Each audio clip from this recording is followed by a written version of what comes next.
In today's video, I'm going to teach you how to turn off OneDrive sync in Windows.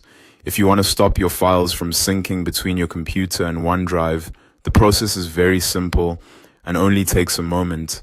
This can be useful if you no longer want this PC connected to your cloud storage, or if you just want to pause using OneDrive on this device without making bigger changes to your files.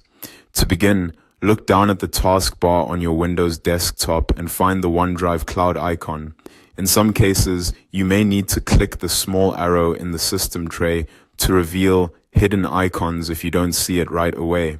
Once you find the OneDrive icon, click on it to open the OneDrive panel. When the panel appears, look for the settings icon, which looks like a small gear.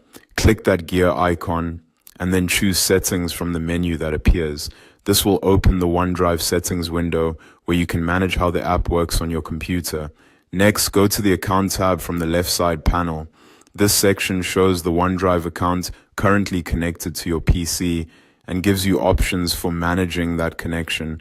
If your goal is to stop syncing this computer with OneDrive, this is the section you need. Now click Unlink this PC. As soon as you do that, a confirmation pop-up will appear to make sure you want to continue. In that pop-up, click Unlink Account.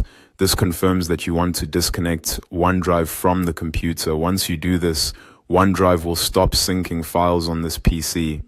That means changes you make on the computer will no longer automatically sync to OneDrive, and new files from OneDrive will no longer automatically appear here through sync. This is a good option if you want to keep the account itself, but stop the connection on this specific device.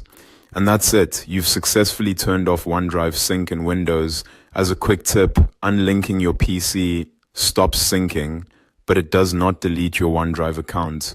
Your files stored in OneDrive remain available online, and you can always reconnect the account later if needed. If you're following along on screen, you may also notice a highlighted area showing exactly where to click, which can help you confirm you're in the right place.